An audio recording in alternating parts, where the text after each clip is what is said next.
wabarakatuh. Shalom, Om Swastiastu, Namo Buddhaya, salam kebajikan, salam sejahtera bagi kita semua. Halo semua, perkenalkan nama saya Diana Nuramalina dan saya berasal dari kelompok 10 yaitu kelompok Narasi TV. Dan di sini saya akan menjelaskan kembali mengenai materi-materi apa saja yang ada di Pra-Antik 1 dan Pra-Antik 2. Oke, mari kita mulai dengan materi yang pertama yaitu mengenai kepemimpinan dan keorganisasian yang disampaikan oleh Bang Oktateza Andrean selaku Presiden Mahasiswa Universitas Nusa Putra. Beliau menjelaskan mengenai tentang pimpinan, pemimpin, dan kepemimpinan. Pimpinan merupakan suatu status atau jabatan yang ada di organisasi secara struktural, jadi merupakan jabatan atau status atau predikat. Sedangkan pemimpin ada yang sifatnya umum dan sifatnya khusus. Yang sifatnya umum merupakan yang dimiliki oleh semua orang, pemimpin atas diri kalian sendiri. Sedangkan yang sifatnya khusus merupakan hak dan kewajiban pemimpin dalam mengemban suatu tugas, amanah, dan wewenangnya. Jadi pemimpin merupakan sebuah sifat, sedangkan kepemimpinan merupakan kemampuan atau gaya seseorang pemimpin dalam memimpin, baik itu demokratis, otoriter, atau liberal. Selanjutnya mengenai fungsi kepemimpinan, yang pertama ada fungsi instruktif, yang kedua fungsi konsultatif, yang ketiga fungsi delegatif, yang keempat fungsi koordinatif, yang kelima fungsi influence. Dan selanjutnya ada aspek kepemimpinan.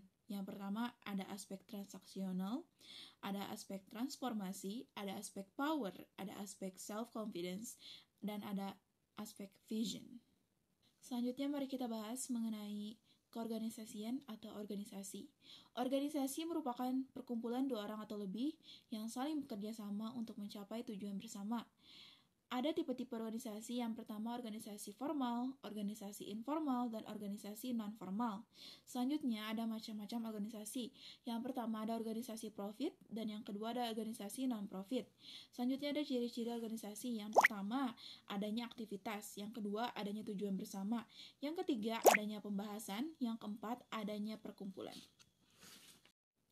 Selanjutnya ada prinsip organisasi. Yang pertama ada pembagian tugas atau pendelegasian tugas. Yang kedua, organisasi harus terpimpin, otomatis harus ada ketua atau kepala organisasinya. Yang ketiga, karakteristik dan citra dari sebuah organisasi atau cirinya. Yang keempat, adanya peradministrasian. Yang kelima, pengelolaan, mengatur, dan manajemennya. Yang keenam, konsisten atau kontinu berkelanjutan. Yang ketujuh, harus mempunyai tujuan yang jelas. Yang kedelapan, adanya masalah, hambatan, dan dinamika. Materi yang kedua mengenai peran sosial media spesialis dalam transformasi jurnalistik yang disampaikan oleh Bang Salman Al-Fariji. Sosial media spesialis merupakan seseorang yang mempunyai kemampuan atau pemahaman dalam mengelola sosial media atau sebuah platform. Transformasi merupakan perubahan atau kemajuan di dalam suatu forum, perubahan dalam membuat atau mengatur sebuah berita. Jurnalistik merupakan seseorang yang membuat berita atau informasi untuk di-share ke audiens. Selanjutnya, apa sih hubungan ketiganya? Yang pertama, optimasi.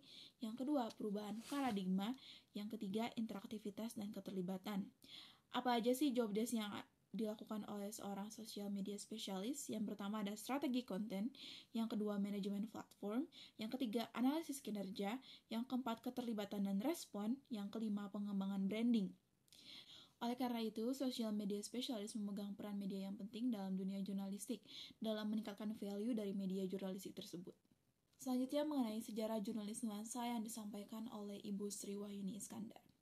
Mengenai kepribadiannya, yang pertama, Pak Ferdi merupakan Ketua Umum Jurnalis Nuansa pertama. Beliau merupakan anggota BEM dari Kementerian Dalam Negeri dan Advokasi. Beliau membentuk Jurnalis Nuansa pada tahun 2017. Namun, Jurnalis Nuansa sebenarnya sudah ada sejak tahun 2016, tetapi dengan nama Pers Mahasiswa Jurnalis Kampus. Selanjutnya, Bu Mone yang merupakan Ketua Umum Jurnalis kedua. Beliau menetapkan Jurnalis Nuansa sebagai UKK atau UKM dan diperkenalkan kepada publik pada tanggal 21 September 2017. Selanjutnya, Bu Sinta, Ketua Umum Jurnalis ketiga. Beliau menciptakan adanya gebrakan baru. Yang keempat, Pak Teguh yang merupakan Ketua Umum Jurnalis Nuansa keempat. Beliau mengusung adanya wakil ketua umum. Selanjutnya ada Pak Dimas yang merupakan ketua umum kelima. Beliau meminta agar tidak adanya wakil. Dan yang keenam merupakan Ibu Sri Wahyuni Iskandar sebagai ketua umum jurnalis keenam. Beliau menambah adanya kerjasama dan merintis lagi dari nol. Materi keempat ada mengenai kejurnalistikan yang disampaikan oleh pihak kompas.com, yaitu Pak Insan Maulana Firdaus, SIKOM. Tipikal jenis jurnalis. Kategori pertama adalah jurnalis sebagai jurnalis di koran, sebagai jurnalis di gosip, dan sebagai jurnalis di televisi. Bahan dari seorang jurnalis adalah berita dan informasi. Jurnalis merupakan media massa yang harus diinformasikan melalui media massa yang terverifikasi dengan jelas. Jadi, informasi yang disampaikan oleh seorang jurnalis harus terverifikasi dan disampaikan melalui media massa dan harus dikemas sebagai karya jurnalistik. Jadi, ada LAPSIT, yaitu laporan kejadian. Berita merupakan laporan seorang jurnalis mengenai fakta dalam realitas sosial atau kejadian dalam ruang lingkup masyarakat. Berita dan informasi merupakan hal yang dibutuhkan oleh seorang jurnalis. Berita itu harus penting dan menarik. Selanjutnya, ada news value atau nilai berita.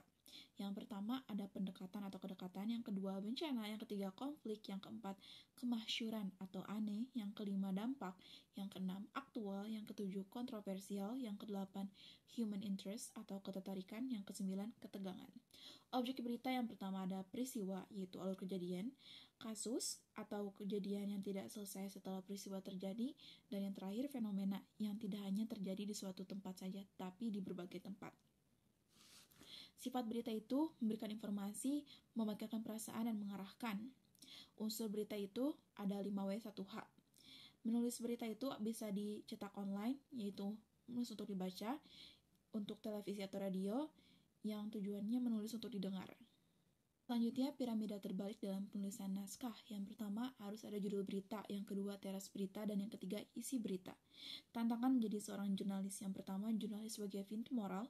Yang kedua, jurnalis sebagai gatekeeper dari informasi di media sosial yang belum tentu benar. Yang ketiga, konten indikator, pencari fakta yang benar. Yang keempat, sebagai sense maker. Yang kelima, sebagai investigator. Yang keenam, sebagai identitas barrier. Yang ketujuh, sebagai pengalaman pemberdaya bagi masyarakat. Yang kedelapan, sebagai aggregator cerdas. Yang kesembilan, penyedia forum talk show bagi audiens. Yang kesepuluh, panutan yang baik sesuai dengan fakta yang ada di realitas sosial. Selanjutnya ada privilege dari seorang jurnalis. Yang pertama, dilindungi oleh undang-undang. Yang kedua, tidak boleh dibunuh saat diliput ketika perang. Yang ketiga, tidak boleh disuap oleh uang atau barang. Yang keempat, jurnalis tidak boleh diintimidasi. Yang kelima, diberi akses dalam kerumunan jalan. Yang keenam, diberi kemudahan di tengah birokrasi. Selanjutnya ada ancaman menjadi seorang jurnalis dan peran fungsi Dewan Pers, sertifikasi dan organisasi pers, kerja menjadi seorang jurnalis dan mengenal meja redaksi TV. Selanjutnya ada materi 5, yaitu mengenai teamwork yang disampaikan oleh Bang Teguh Gustiana. Kerjasama sangat dibutuhkan baik dalam organisasi maupun keluarga. Tujuan dari kerjasama yang pertama meningkatkan produktivitas, mencapai tujuan bersama, memperkuat hubungan tim. Selanjutnya, manfaat kerjasama tim. Yang pertama, mempermudah kinerja atau pencapaian target. Yang kedua, peningkatan motivasi, saling support, mendukung, menghormati, dan menghargai. Yang ketiga, pemecahan masalah yang lebih baik. Yang keempat, peningkatan komunikasi. Selanjutnya, strategi meningkatkan kerjasama tim. Yang pertama ada ice breaking action atau healing. Yang kedua, peningkatan komunikasi. Yang ketiga, pembagian tugas yang seimbang. Yang keempat, pelatihan dan pengembangan. Selanjutnya ada tantangan dalam kerjasama tim. Yang pertama, keterbatasan waktu. Yang kedua, kesalahpahaman. Yang ketiga, keanekaragaman. Yang keempat, melelahkan. Selain daripada itu, terdapat juga perbedaan pendapat, konflik antara anggota tim, dan kurangnya kepercayaan. Selanjutnya, mengatasi perbedaan pendapat dalam tim. Yang pertama dapat dilakukan dengan komunikasi terbuka, yang kedua pendekatan kompromi, yang ketiga pendekatan empati atau pemahaman, yang keempat dengarkan dengan aktif, yang kelima jelaskan dengan jelas, yang keenam terbuka terhadap masukan. Selanjutnya, strategi dalam kerjasama tim. Yang pertama pembagian tugas, dan yang kedua kolaborasi tim. Selanjutnya ada contoh kerjasama yang sukses. Yang pertama komunitas kuliner, dan yang kedua olimpiade tim, dan masih banyak lagi. Yang keenam, ada materi manajemen konflik yang disampaikan oleh Kak Dimas Suherlan. Manajemen konflik adalah ketidaksepakatan atau pertentangan antara individu, kelompok, atau negara yang bisa terjadi karena perbedaan pendapat, kepentingan, atau nilai-nilai yang bertentangan.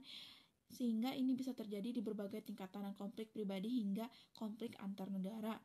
Yang kedua ada gaya nalar kritis. Gaya nalar kritis merupakan media yang mengacu pada kemampuan untuk secara kritis menganalisis informasi yang diterima dari berbagai sumber media, kemampuan mempertanyakan, mengevaluasi, dan memahami informasi yang disajikan, serta untuk membedakan antara fakta, opini, bias, dan tujuan tertentu dalam suatu narasi atau pemberitaan media. Orang yang menggunakan gaya nalar kritis cenderung lebih waspada terhadap manipulasi informasi dan telah terampil dalam mengidentifikasi kepentingan di balik berita yang mereka terima. Baik, sekian dari saya mengenai review materi-materi yang ada di Perantik 1 dan Perantik 2. Mohon maaf bila ada kesalahan kata. Wassalamualaikum warahmatullahi wabarakatuh.